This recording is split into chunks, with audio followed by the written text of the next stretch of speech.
नमः शिवाय। विश्वनाथ भगवान की जय। महाकालेश्वर भगवान की जय।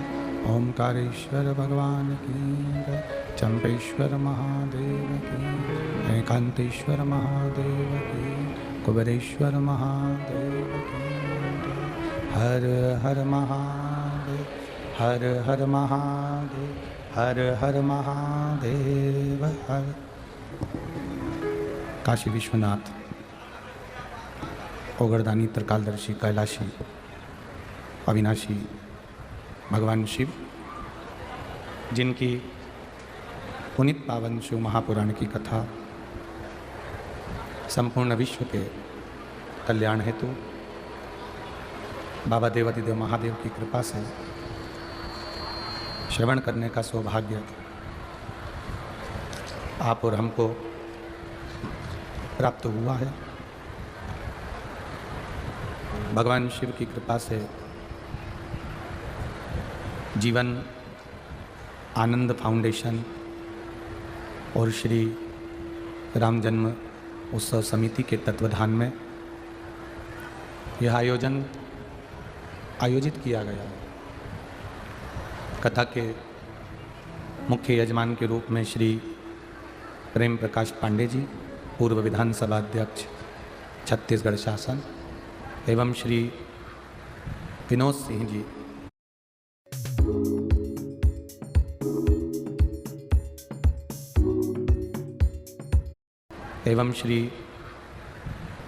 जी, अध्यक्ष जीवन आनंद फाउंडेशन। एक बार दोनों जजमान परिवार के लिए जोरदार ताली बजाकर साधुवाद। भगवान शिव की ये पुनीत पावन शिव महापुराण की कथा का एक आनंद अपने जीवन में लेने को मिला है। बड़े भाग्यशाली हैं श्री प्रेम प्रकाश पांडे जी एवं श्री विनोद जी, जो बैसाख के इस पावन महीने में भगवान की अविरल भक्ति और मुक्ति की पावन शिव महापुराण की कथा संपूर्ण छत्तीसगढ़ वासियों को श्रवण कराकर उनका कल्याण कर रहे हैं। उसके लिए बहुत बहुत साधुवाद।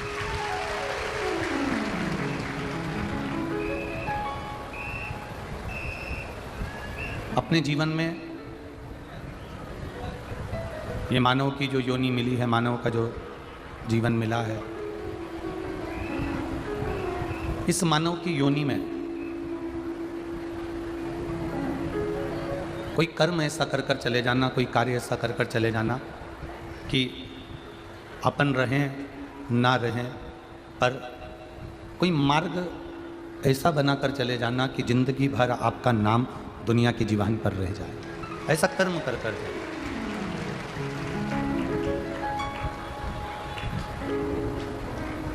कुछ अच्छा देने का प्रयास करिएगा। बैसाख के महीने की ये जो कथा एकांतेश्वर शिव महापुराण की जो कथा मिली है, ये कोई साधारण कथा नहीं। हमें भगवान शिव की अविरल भक्ति को प्राप्त करने का मौका मिला है।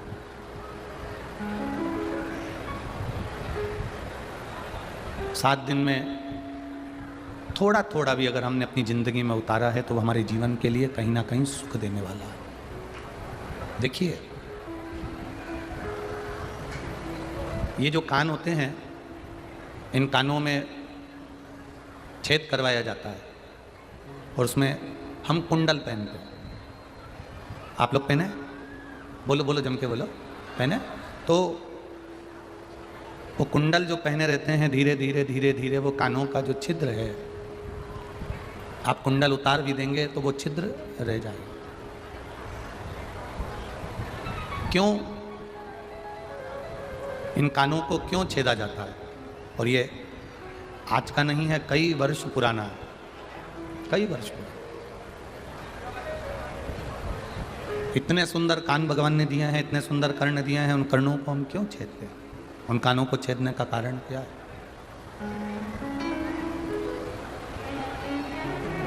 किस लिए?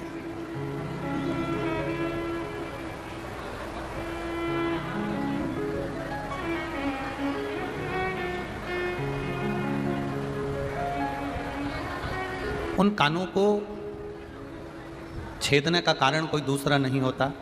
हमारे बीच में आदरणीय स्वामी जी पधारे हैं, एक बार जोरदार ताली बजाकर स्वागत करें।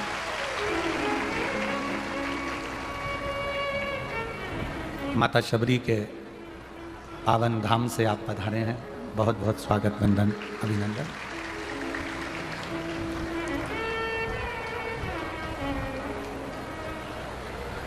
इन कानों को छेदने का कारण क्या होता है?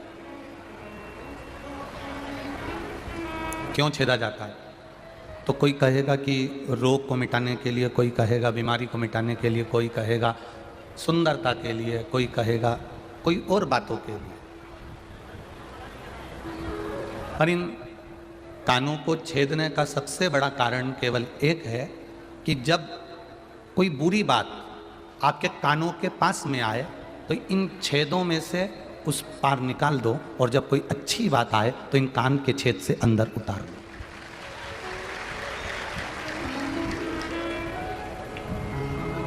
हमें बुरी बातों को, गलत बातों को, अपशब्द को, तानों को, आड़ी टेढ़ी बातों को इन कानों के अंदर नहीं उतारना। बेकार बातों को हमें अपने अंदर नहीं उतारना। कोई निंदा करे, चुगली करे, बुराई करे, अपशब्द कहे, उसको हमारे भीतर नहीं उतारना।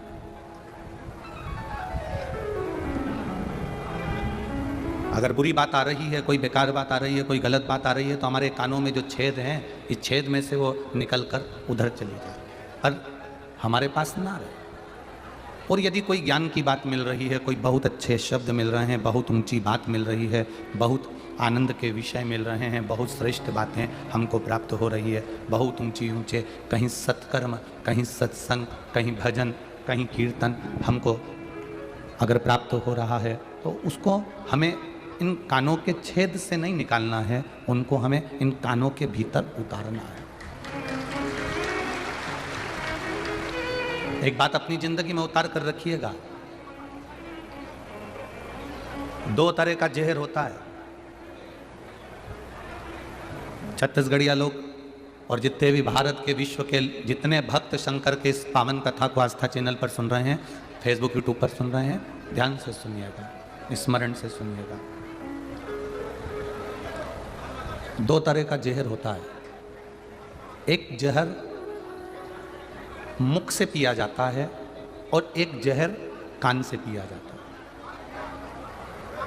है। जो मुख से जहर पिया जाता है उसको पीकर व्यक्ति तुरंत मर जाता है, पर जो कान से निंदा का जहर पिया जाता है उससे व्यक्ति रोज मरता है, प्रतिदिन मरता है। मुख से पिया गया जहर एक बार में मृत्यु दे देता है, पर कान से पिया हुआ जहर एक बार में मृत्यु नहीं देता, वो रोज की मृत्यु देता है, प्रतिदिन की मृत्यु। कोई अपशब्द कह दिया, कोई ताने दे दिया, कोई गाली दे दिया, कोई आड़ा टेढ़ा बोल दिया, सुबह से आया कोई निंदा कर कर चले गया, प्रतिदिन का जहर, प्रतिदिन का, और रोज वो मृत्यु दे रहा। अगर कोई अपशब्द कह रहा है तो प्रयास करिएगा कि उन अपशब्दों से हम दूर हट जाएं। कोई ताना दे रहा है तो हम प्रयास करें उन तानों से हम दूर हो जाएं। जितना बन सके अपनी भक्ति के बैलेंस को बढ़ाने का प्रयास करिएगा। भक्ति का बैलेंस। आज विडंबना सबसे बड़ी यह है कि हम मस्तक पर तिलक भी लगा लेते हैं, हम गले में रुद्राक्ष धारण भी कर लेते हैं, हम गले में तुलसी की माला भी पहन लेते हैं, हम व्रत भी कर लेते हैं, साधना भी कर लेते हैं, हम सब कुछ कर लेते हैं। पर सबसे बड़ी विडंबना की बात यह है कि हमने व्रत भी करा, साधना भी करी, तिलक भी लगाया, रुद्राक्ष भी पहना, तुलसा भी पहनी, व्रत भी करा, मंदिर भी गए, पर हम भक्ति को नहीं बढ़ा पाए। आप सबसे एक निवेदन पहले भी कर, आज फिर कहते हैं, भीड़ बढ़ाने के लिए कभी शिव पुराण में मत जाना। अगर भीड़ बढ़ाने के लिए जा रहे हो तो बिल्कुल शिव पुराण में मत जाओ। शिव पुराण में जाना तो भक्ति बढ़ाने के लिए जाना, तो जाना, नहीं तो मत जाओ। अपने घर में भले काय को टाइम बर्बाद करते हो, अपने घर में दुकान संभालो, घर संभालो, फ्रिज का पानी पियो, सोफा पे आराम से बैठो, एसी के कमरे में बैठो, कूलर चला के बैठो, काय को टाइम बर्बाद करते हो। अगर भीड़ बढ़ाने के लिए आप यहाँ पहुंच रहे हो तो बिल्कुल मत पहुंचो। अगर भक्ति बढ़ाना है, भजन बढ़ाना है, कीर्तन बढ़ाना है, मंत्र जाप बढ़ाना है, स्मरण बढ़ाना है, तो आप पहुंचो, आ जाइए।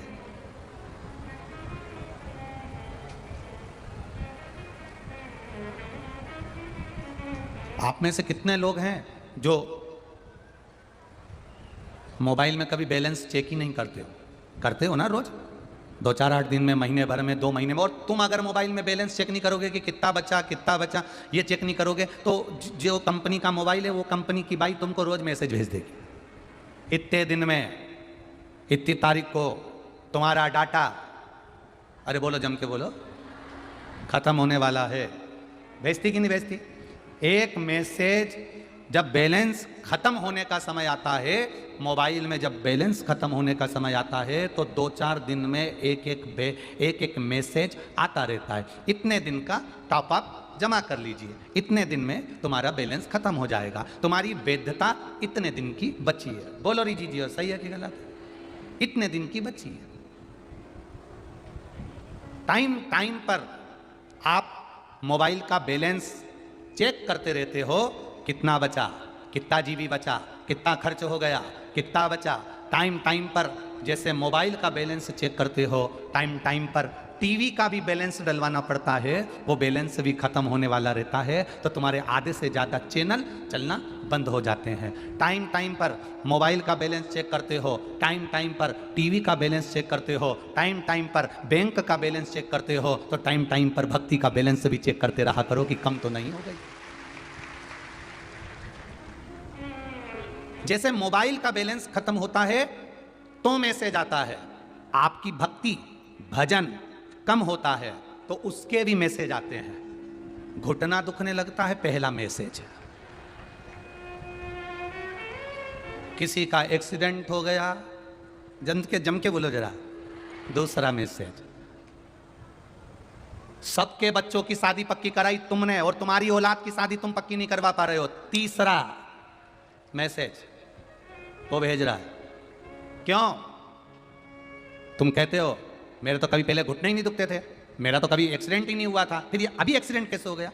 मेरे बच्चों का ब्याह तो मैंने कई लोगों के ब्याह करे, मेरे बच्चों का ब्याह कैसे रह गया? पहले तुमने करे, अभी क्यों नहीं हो रहा? क्योंकि पहले बैलेंस अच्छा था, भक्ति अच्छी थी, भजन अच्छा था, पूरा की पूरा मोबाइल का डाटा पक्का था, खूब बैलेंस था, तो तुम जो करते थे वो हो जाता था। अब बैलेंस कम होते गया तो दुख आते गया। भगवान दुख इसलिए देता है कि तुम्हें समझ में आ जाए कि बैलेंस खत्म हो गया है। भक्ति के बल को बढ़ा, भजन को बढ़ा, कीर्तन को बढ़ा, स्मरण को बढ़ा, मंत्र जाप को बढ़ा, शिव मंदिर में जा, 1 लोटा जल चढ़ा, भगवान का भजन कर, घर के बुजुर्गों का सम्मान कर, संत साधु गुरुजन को प्रणाम कर। ये बैलेंस हमें बढ़ाना है। जब हमारा बैलेंस बढ़ जाएगा तो मैसेज आना, बोलो बोलो जम के बोलो, फिर एक मैसेज आएगा, आपका मोबाइल का रिचार्ज हो गया है, आप खूब मोबाइल चलाओ। अगर भक्ति का बैलेंस प्रबल हो गया तो तुम्हारी मर्जी पड़े सो करो, पर भक्ति का बैलेंस कम हो गया तो फिर श्रेष्ठता नहीं होगी। भगत अपने बैलेंस को बढ़ाइए।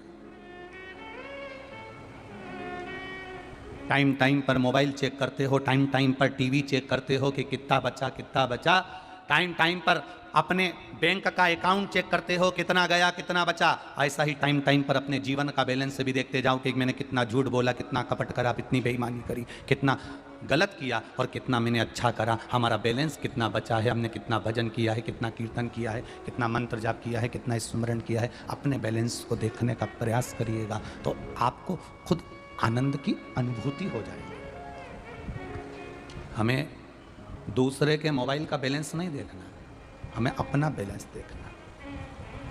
वो कितना भजन कर रहा है उससे मतलब नहीं, वो कितना पाप कर रहा है उससे मतलब नहीं, उसने कितना झूठ बोला हमें उससे मतलब नहीं, उसने क्या कह दिया हमें उससे मतलब नहीं। हमें दूसरे के मोबाइल से कोई मतलब नहीं है कि उसमें कितना बैलेंस है, हमें अपने मोबाइल से मतलब।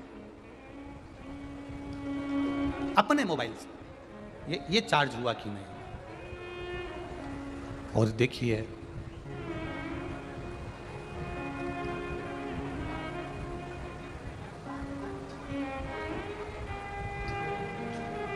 कोई पानी पिला रहा है, कोई चाय पिला रहा है, कोई नाश्ता पिला रहा है, कोई खिचड़ी बांट रहा है, कोई बिस्कुट बांट रहा है, कोई कुछ बांट रहा है, कोई कुछ बांट रहा है। इसी भिलाई में एक दुकान वाले भैया ने यही ग्राउंड के आगे अपनी दुकान में, लाइट की दुकान में, उन्होंने लाइट के कनेक्शन के बोर्ड बनाकर बाहर रख दिए है। कोई पानी पिला रहा है, कोई चाय पिला रहा है, कोई नाश्ता करा रहा है। उसने लिख दिया जितने लोग कथा सुनने आए हैं इनको अगर चार्जिंग करने के लिए मोबाइल नहीं हो तो यहाँ चार्जिंग पॉइंट रखा है, इससे चार्ज कर। अब देखिए भिलाई वालों को धन्यवाद है, ऐसे भिलाई के भक्तों को दंडवत प्रणाम है, ऐसे भक्तों को जिन्होंने इतनी सेवा दी है, उनको साधुवाद है, साधुवाद।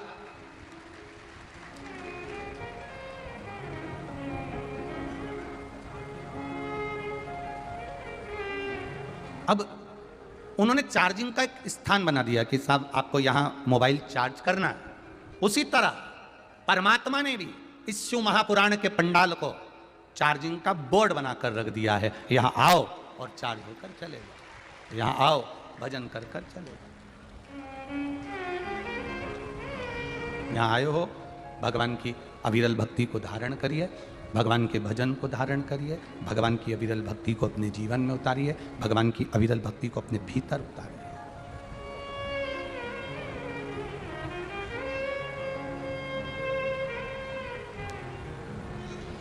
भोजन करने बैठो, पहली पंगत, पंगत जानते हो सब लोग? जम के तो बोलो, जानते हो ना? पंगत छूट जाए चलेगी। होटल्स का इतना लो rate? Only on Agoda, might. Agoda. भोजन की पंगत अगर छूट भी गई ना, कोई दिक्कत नहीं, कोई तकलीफ नहीं। भोजन की पंगत अगर छूट जाए चल जाएगा, पर अच्छे लोगों की संगत नहीं छूटना चाहिए, वो जिंदगी भर नहीं चलेगी। पंगत छूट गई, छूट जाने दो। पंगत गई, भोजन वापिस मिल जाएगा, पर अच्छे लोगों की संगत गई तो ये बचपन, ये जवानी, ये धेड़ी, ये बुढ़ापा, हमारा ये मानव का शरीर दोबारा नहीं मिलने वाला है। संगत मत छूटने देना। जो रोज मंदिर जाता हो उसकी संगत कर लो, जो रोज भगवान का भजन करता हो उसकी संगत कर लो, जहां से हमको अच्छी बात सुनने को मिल रही हो, अच्छा ग्रहण करने को मिल रहा हो, वहां की संगत कर लो। जहां निंदा मिलती हो, अपशब्द मिलते हो, ताने मिलते हो, गालियां मिलती हो, अपशब्द मिल रहे हो, आड़ा टेढ़ा संवाद मिल रहा हो, लोग निंदा में लगे हुए हैं, वहां हमें नहीं जाना। हमें संगत चाहिए, भले पंगत छूट जाए, भोजन छूट जाए, पर संगत ना छूटे। रावण के पास में धन था, रावण के पास में वैभव था, रावण के पास में सारे गृहबंदी बने बैठे थे, रावण के पास में 10 शीश थे, रावण के पास में सोने की लंका थी, रावण के पास में मंदोदरी जैसी सुंदर नारी थी, रावण के पास में वीर वीर सैनिक थे, रावण के पास में वंश भी बहुत बड़ा था, संतान भी बहुत थी, रावण के पास में बहुत सारी सत्ता थी, पर रावण के पास में पंगत भी थी, सब कुछ था, वैभव था, धन था, दौलत थी, सत्ता थी, पर रावण के पास अच्छी संगत नहीं थी, इसलिए बर्बाद हो। एक बार अगर अच्छी संगत में मिल गए, एक बार, दुनिया के लोग कहेंगे शिव पुराण में क्यों जाते हो, काय के लिए जाते हो, क्यों जा रहे हो, क्या करना वहां पर? कहीं हम कुछ नहीं करने जा रहे, हम पंगत के लिए नहीं जा रहे, हम संगत के लिए जा रहे, हम संगत पाना चाहते।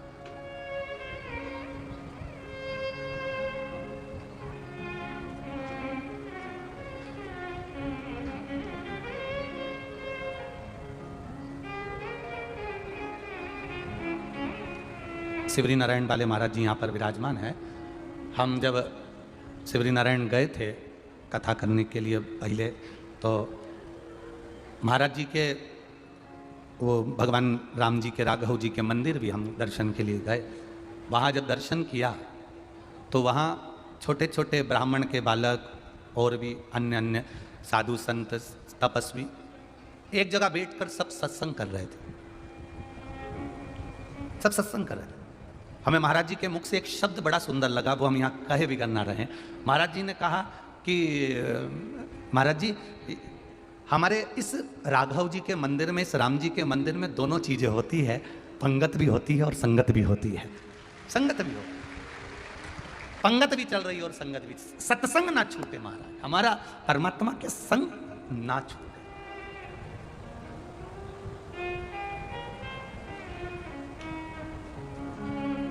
और आज भी शिवरी नारायण में रामचरितमानस पर प्रश्न वगैरह सब चलता है, वहाँ हमको स्मरण में नहीं इतना, परंतु उस समय वहाँ रामचरितमानस पर संवाद चलते हैं।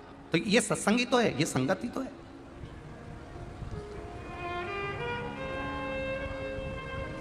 निंदा अगर सुनने को मिल रही है तो हमारे कान में जो छेद है इससे निकल जाना चाहिए। दो तरह का जहर होता है, एक मुख से पिया जाता है, कान से पिया जाता है। मुख से पिया हुआ जहर व्यक्ति को तुरंत मार देता है, कान से पिया हुआ जहर, निंदा का जो जहर है वो जो पिया है वो इतनी जल्दी नहीं मारेगा, व्यक्ति को रोज मारता है। प्रतिदिन कोई निंदा कर कर गया, आपको लगेगा बताओ उसने मेरे लिए ऐसा कह दिया, रोज चलोगे, रोज प्रतिदिन तुम्हारा हृदय जलेगा, प्रतिदिन तुम मरोगे, प्रतिदिन मरोगे। वो एक लाइन भजन की आप लोग गुनगुनाते रहते हो ना, संगत कर अच्छे लोगों की दवा मिल जाएगी सभी रोगों की। भक्ति का थोड़ा तू जतन कर ले और थोड़ा थोड़ा प्रभु का भजन कर ले, थोड़ा थोड़ा हरि का भजन कर ले। संगत कर अच्छे लोग, बोलो आप भी बोलो जरा, संगत कर अच्छे दवा मिल जाएगी सभी रोगों की। मुक्ति का कोई तू जतन कर ले, रोज थोड़ा थोड़ा प्रभु का भजन कर ले। संगत अच्छी होना चाहिए, सब दवा उसी में समाई है। आप किसी अच्छे व्यक्ति से, एनर्जी फुल व्यक्ति से मिल रहे हो तो आपको एनर्जी मिल जाएगी।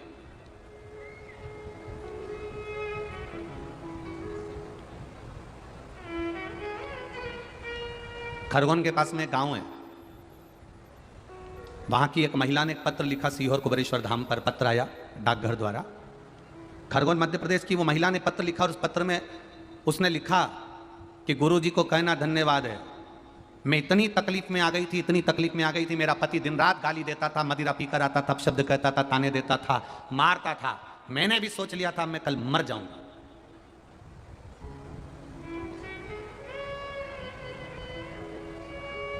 अब दूसरे दिन मैंने साड़ी निकाल ली, मरने के लिए लकड़ी की म्याल पर उसको टांग दी, पर मैंने सोचा कि मरने से पहले एक मैसेज कर जाऊं, और मोबाइल उठाकर बस मैसेज लिख रही थी। और उस मैसेज में महाराज की कथा की किसी ने क्लिप भेज दी थी, जिसमें महाराज जी ने बोला था, क्यों मरो, छाती पे मूंग डालो। बस महाराज जी को धन्यवाद देना, फिर मैं नहीं मरी। और उस दिन से प्रण ले लिया कि भगवान के मंदिर जाऊंगी, भजन करूंगी, कीर्तन करूंगी, हिम्मत नहीं हारूंगी। और उस माता ने पत्र में लिखा, मेरे पति ने मदिरा भी छोड़ दी और गलत काम भी छोड़ दिया। ये पत्र, एक पत्र यहां पर भी आया है, एक पत्र भेजा या किसी ने, अब वो पत्र ढूंढे पहले।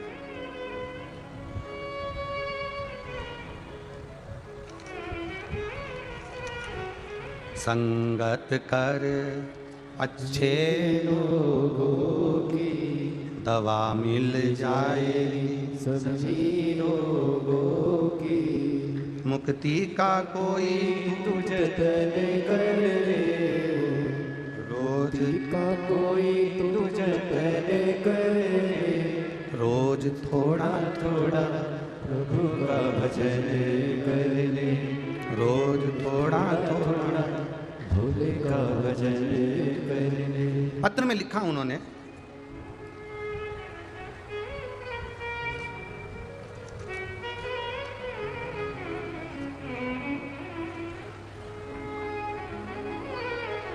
मैं ज्योति ताम्रकार, पति श्री रामनारायण ताम्रकार, रानी तराई, पाटन, जिला दुर्ग से हैं। कहीं बैठी हो तो हाथ हिलाइएगा, कहीं बैठी हो तो हाथ हिलाइएगा। ज्योति ताम्रकार, पति श्री रामनारायण ताम्रकार, रानी तराई, पाटन, जिला दुर्ग, जिन्होंने पत्र में लिखा है, गुरुजी गुड मॉर्निंग और गुड नाइट का ट्रेड बहुत चला, बहुत चला। हमारे क्षेत्र के लोग व्यसन में इतना डूबे हुए थे, मांसाहार मदिरा पान में इतना डूबे हुए थे गुरुदेव, जब से शिव महापुराण की कथा हमारे क्षेत्र के लोगों ने सुनना प्रारंभ करी, हमारे यहाँ के लोगों ने मांसाहार छोड़ दिया और व्यसन छोड़ दिया। ये पत्र है। आप जैसा संगत कर रहे हो,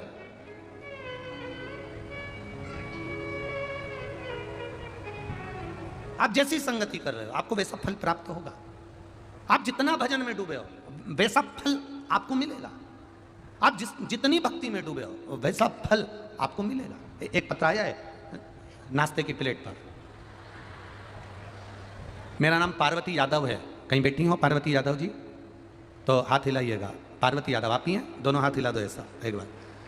मेरा नाम पार्वती यादव है, मैं न्यू कुर्सी पार भिलाई से आई हूँ। बाबा, मैं इस शिव महापुराण का क्या वर्णन करूं। मेरी बहन इसी पंडाल में दूसरे दिवस की कथा श्रवण करने पहुंची और पंडाल में जैसे ही कथा श्रवण करने के लिए पहुंची, अचानक से घर से फोन आया मेरी बहन के यहाँ, उनका बेटा सीरियस है। तो मेरी बहन यहाँ से कथा भी ना सुनी है और दोपहर में 1:30 बजे बस बाबा को प्रणाम कर कर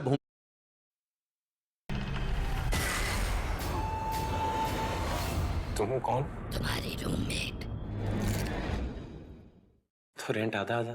ओके। हल्के हल्के बाइट वाले पॉपकॉर्न यमी चीज खाओ और हल्के में लो। भूमि को प्रणाम कर कर मेरी बहन यहाँ से निकल गई। हमारी बहन के यहाँ से वापस हमारे पास खबर आई कि दोपहर में 3:30 पर खबर आई कि जिस बेटे की तबीयत खराब थी वो मर गया। लड़का शांत हो गया तो हम भी घर चले गए। यहाँ से 3:30 बजे हम यहाँ से कथा में से उठकर घर चले गए और घर जाने के बाद में हम हमारी बहन के यहाँ जाने की तैयारी करने लगे क्योंकि उसका बेटा शांत हो गया। गुरुदेव, हमने हमारे पति से कहा कि एक बार वापिस कथा स्थल ले चलो। कथा स्थल आए, एक कंकर को उठाकर नमन किया और उनसे विनती करी कि हमारे बहन का लड़का मर गया, ऐसी सूचना आई है, पर आप सीहोर वाला महाराज कहता है 3 महीने में सुनते हो, आप क्यों ना सुनते हो। गुरुदेव, हम उनके घर पहुंचे और मालूम पड़ा कि उस बच्चे को एक पैरालिसिस का जम के झटका आया और बच्चा वापस जीवित हो गया।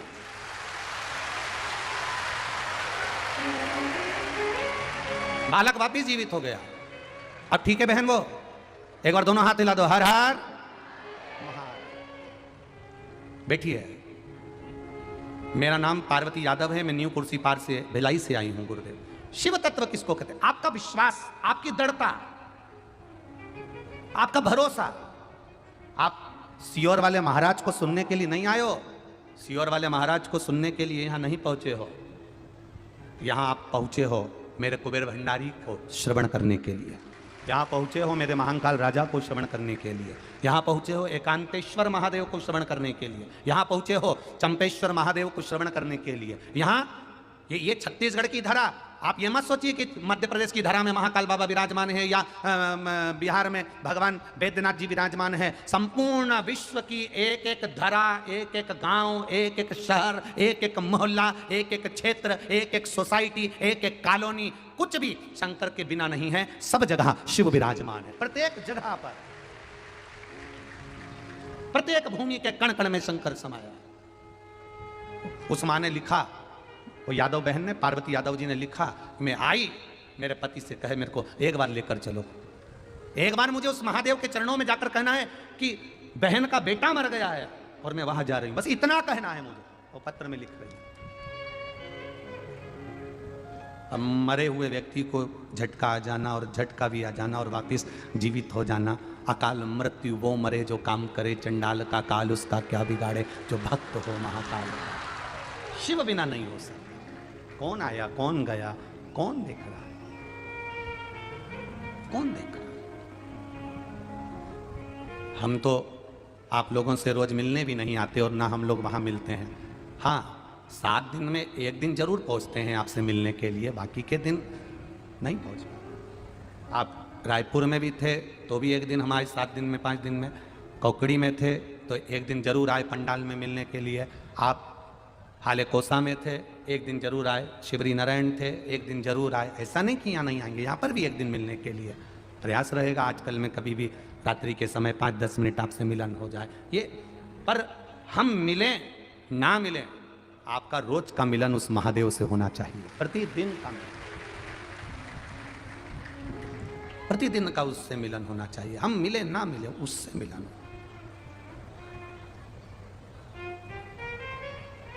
प्रतिदिन का।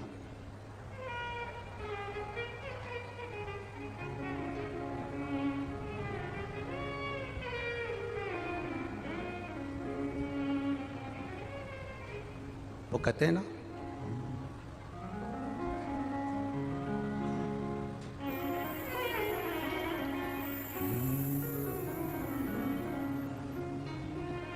हम आनंदे रहीन भइयो, वो कहे अपने जीवन के एक आनंद में हमें रहना, अपने जीवन के एक सुख में,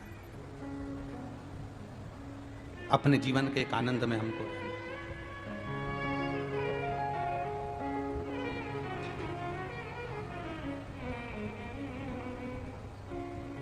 शिव तत्व कह रहा, आपका विश्वास, आपकी दृढ़ता, आपका भरोसा टूटना नहीं चाहिए। वो कहे, वो पहले गुनगुनाते थे, सड़क पे चढ़ गई रे मीरा, राम नाम की डोर पकड़ के तर गई रे मीरा।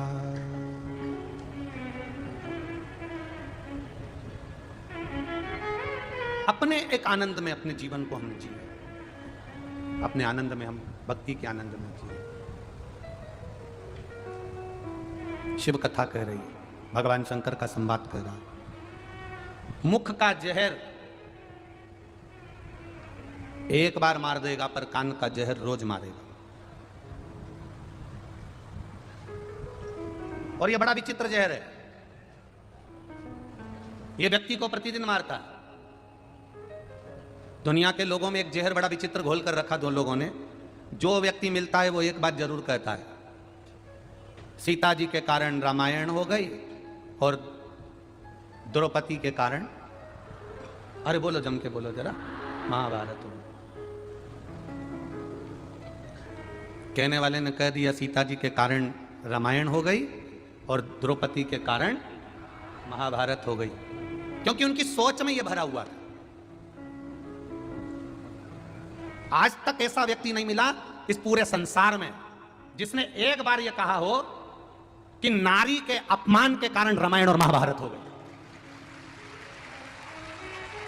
जो मिला एक ही बात कहता मिला, सीता जी के कारण रामायण हो गई, द्रौपदी के कारण महाभारत हो गई। एक कहने वाला ऐसा नहीं मिला कि नारी के अपमान के कारण रामायण हुई है और नारी के अपमान के कारण महाभारत हुई है। जब जब नारी का अपमान होता है तब तक महाभारत और रामायण तो जायज है, होते ही रहेगी। नारी का जहां सम्मान चालू हो जाता है, आदर चालू हो जाता है, सत्कार चालू हो जाता है, वहां कभी ना रामायण होती है ना कभी महाभारत होती है। दुनिया के लोगों ने केवल नारी को दोष दिया कि सीता जी के कारण रामायण हो गई, द्रौपदी के कारण महाभारत हो गई। कभी विचार करा किसी एक व्यक्ति ने, उंगली उठाने वाले तो कह देते कि नारी के कारण ये, नारी के कारण रामायण हुई, नारी के कारण मालूम पड़े महाभारत हो गई। कभी सोचो कि रामायण होने का कारण केवल इतना सा था कि नारी का अपमान हुआ था, महाभारत होने का कारण केवल इतना सा था कि नारी का अपमान हुआ था। नारी के अपमान के कारण रामायण हुई और नारी के अपमान के कारण महाभारत हुई। ना रामायण होती ना महाभारत होती। रावण ने नारी का सम्मान नहीं करा, कौरवों ने नारी का आदर नहीं करा। घरों में भी स्त्री का आदर नहीं होता, सम्मान नहीं होता, तो वहां पर भी रामायण और महाभारत नित्य होती है। आप आदर तो करो।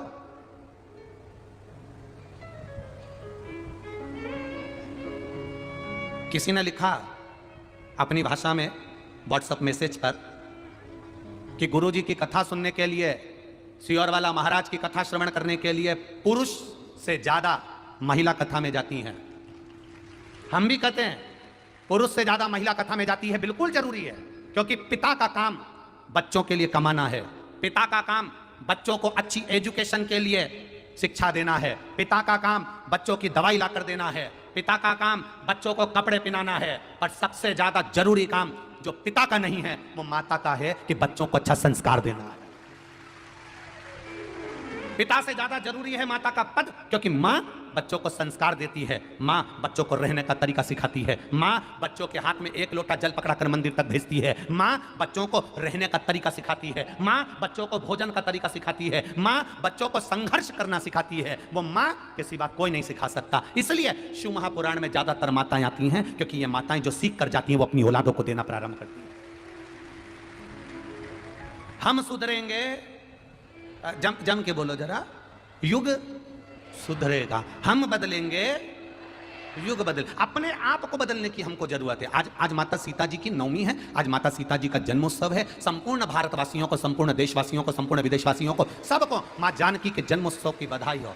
पर माता सीता की जन्म दिन के अवसर पर एक एक व्यक्ति सीख कर जाना, माता सीता से एक सीख लेकर जाना कि दुनिया के लोगों को कभी अपनी अच्छाई प्रूफ मत देना। माता सीता बार बार प्रूफ देती थी। अग्नि परीक्षा हुई, फिर समझाया मैंने ये नहीं किया, फिर समझाया मैं गलत नहीं हूं। माता सीता प्रूफ दे देकर रह गई। माता सीता के जन्मोत्सव पर सीख कर जाना मेरी माताओं और मेरे भाई, एक एक बच्चा सीख कर जाना। अपनी अच्छाई का प्रूफ कभी मत देना। मेहनत कर कर आगे बढ़ना, प्रूफ समय देगा।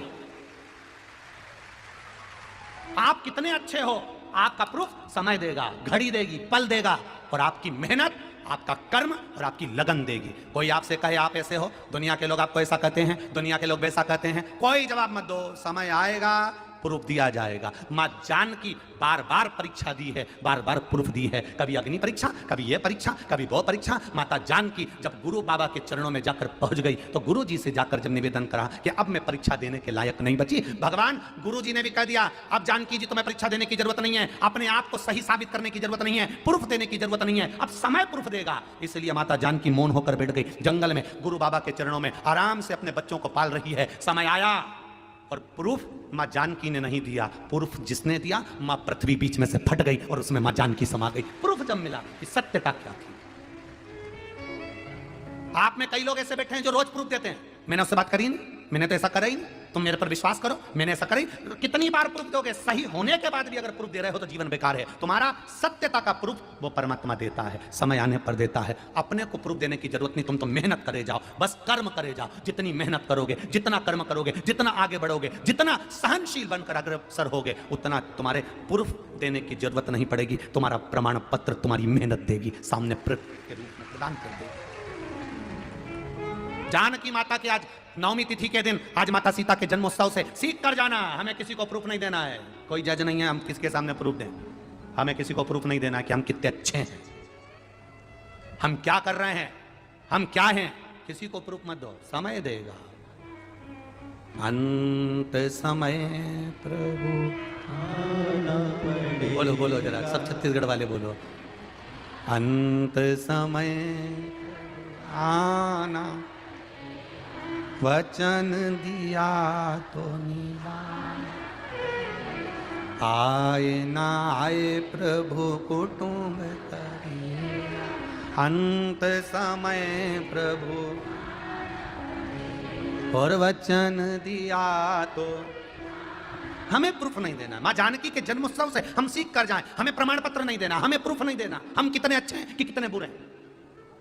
जिसकी दृष्टि में तुम एक बार बुरे हो गए, उसकी दृष्टि में तुम मर भी जाओगे तो भी कभी अच्छे नहीं बन सकते, कभी अच्छे नहीं बन सकते। जिसने सोच लिया ना कि ये ऐसी है, जिसने सोच लिया ये ऐसा है, उसको तुम कितने भी प्रमाण पत्र दे दोगे वो प्रमाण पत्र में भी गलती छाट लेगा। हम तो मान ही नहीं सकते। मैं तो अग्नि में खड़ा हो जाऊं तो नहीं मानूं कि ये व्यक्ति ऐसा। तुम कितना प्रूफ दोगे? क्या करना प्रूफ देगा? आग लगे बस्ती में, क्या किसको रोइए, चादर तान के सोइए, क्या करना अपना।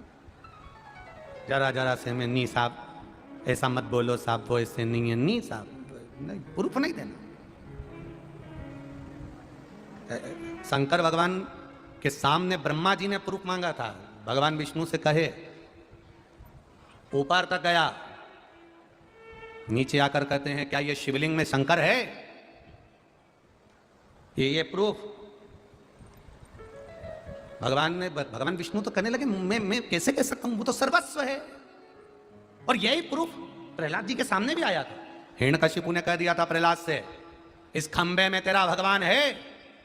प्रहलाद जी बोले वो तो सर्वस्व है। उसने प्रूफ नहीं दिया। प्रहलाद एक शब्द भी नहीं कहा कि खंबे में भगवान। प्रहलाद ने नहीं कहा कि खंबे में भगवान। प्रहलाद तो बोले सर्वस्व है, कण कण में। भगवान विष्णु ने कहा शंकर भगवान कण कण में है। अगर कण कण में है तो इस शिवलिंग में से, इस लिंग की आकृति में से शिव प्रकट होंगे। भगवान प्रकट होकर ब्रह्मा जी का सिर कटवा दिए, तब प्रूफ मिल गया कि हाँ है। और प्रहलाद हिरण्यकशिपु कह रहे हैं क्या भगवान खंबे में है? जब भगवान खंबे में है और हिरण्यकशिपु पूछ रहा है तो प्रहलाद जी ने कह दिया वो तो कण कण में है। तुम खुद चेक कर लो करंट है कि नहीं है, चेक करो ना।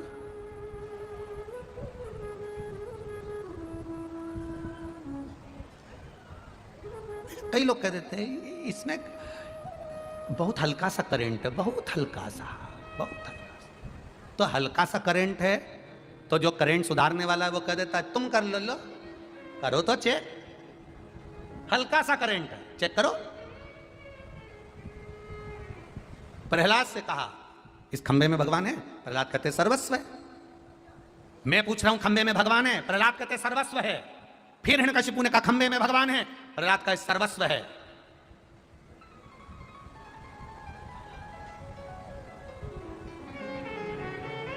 हिरण्यकशिपु ने जो खंबा प्रहलाद के सामने खड़ा करा था वो अग्नि में तप गया था, इतना आगी में गर्म करा था, इतना करा था।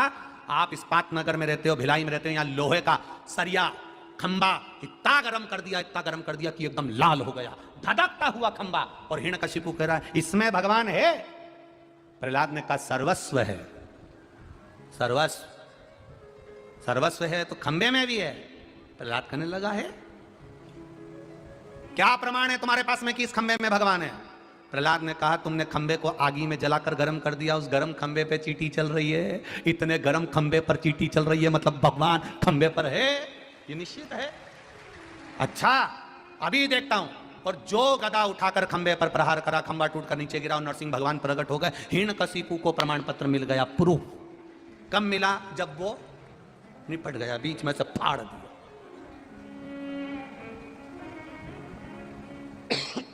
बीच में से फाड़ दिया। जब प्रूफ मिला, ब्रह्मा जी का सिर कट गया, तब प्रूफ मिला कि शिव है। खंबा प्रकट होकर नरसिंह भगवान ने हिरण्यकशिपु को मार दिया, तब प्रूफ हुआ कि भगवान है। सीता जी जब भूमि में समा गई, पृथ्वी फट गई, तब प्रूफ हुआ कि सीता जी सही थी। ये दुनिया के लोग, तुम जब तक जिंदा हो ना, बहुत विचित्र संसार के लोग हैं। जिंदा हो तो भी सर्टिफिकेट मांगते हैं, जन्म प्रमाण। अरे बोलो जम के, जन्म प्रमाण पत्र। और मरने के बाद भी प्रूफ मांगते हैं, मृत्यु प्रमाण पत्र। बस एक प्रमाण पत्र नहीं मिलता कि ये स्वर्ग गया कि नरक गया। और उसका प्रमाण पत्र शिव महापुराण की कथा दे देती है। जिसने शिव को जल चढ़ाया है, जो कभी जनमानस की सेवा में लगा रहा है, किसी भूखे को भोजन कराया, प्यासे को पानी पिलाया, वो बैकुंठ का प्रमाण पत्र पा गया। ये शिव कथा।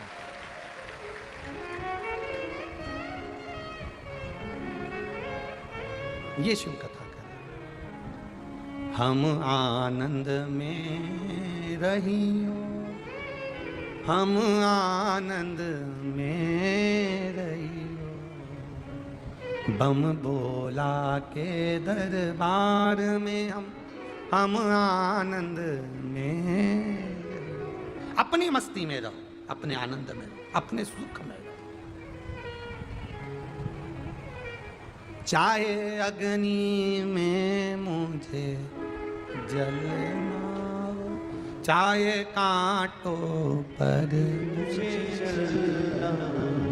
चाहे छोड़ के देश निकलना हो, रहे ध्यान तुम्हारे चरणों में, रहे ध्यान तुम्हारे चरणों में। और मिलता है सच्चा सुख के भगवान तुम्हारे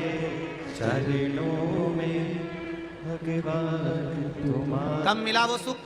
जब तुमने थोड़ा सा त्याग करा, घर त्यागा, तथा तक आए। सुख मिला कि नहीं मिला? थोड़े धक्के जरूर मिले होंगे, और जिसने यहां धक्के खा लिए वो जिंदगी भर धक्के नहीं खाता।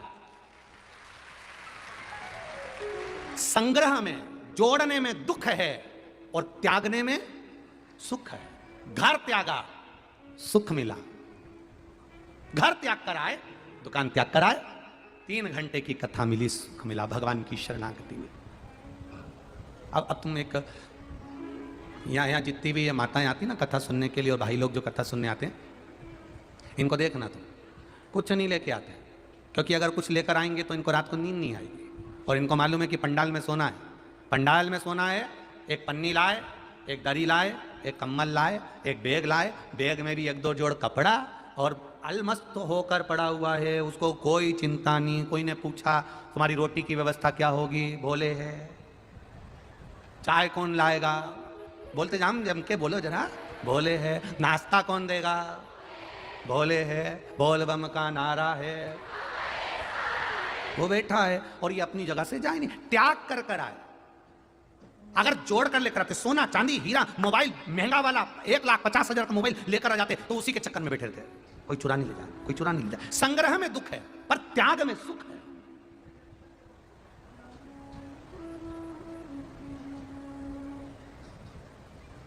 त्यागना एक सुख का अनुभव है। और सरल भाषा में समझा दें क्या? अरे बोलो तो जम के समझ लोगे। और सरल भाषा में, भोजन करना संग्रह है और त्यागना। अब दोनों में सुख सबसे ज्यादा कब मिलता है? बोल दो रे, अब तुम बोल दो। भोजन अगर 4 घंटा लेट भी मिलेगा ना, चल जाएगा, पर कहीं का तुमसे कह दे अभी नहीं जाओगा, कोई पेट में खाए, अब बगल वाली से क्यों? अब संग्रह में,